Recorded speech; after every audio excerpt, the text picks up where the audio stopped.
phải phim kinh hiệu buông chùa chân tại nhơi nói ta kinh nhà thao phán mà niên tham ôi nương yên ai nong buồn.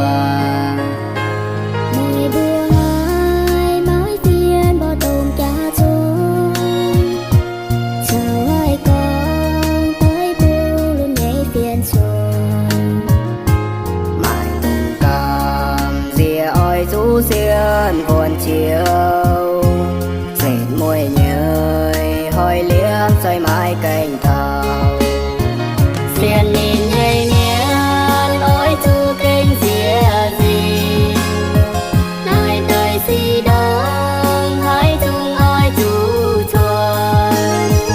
với chu dệt môi nhây nói kia con chuồn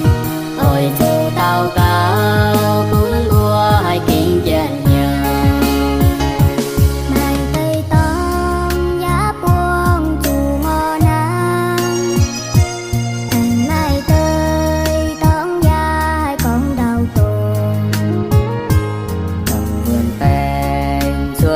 cóm nai lùng đĩa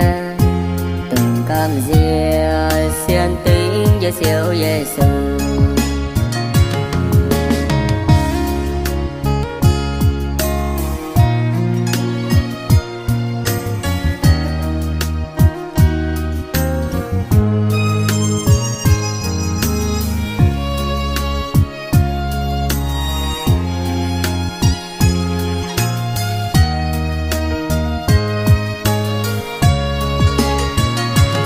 Nhìn nhây miên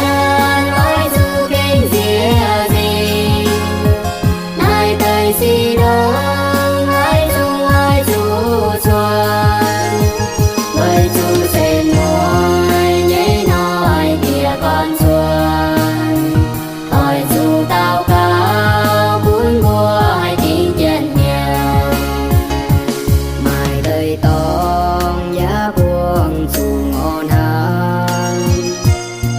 mai tới thông nhà hay không đau tùng tùng buồn bèn chưa diêm không nào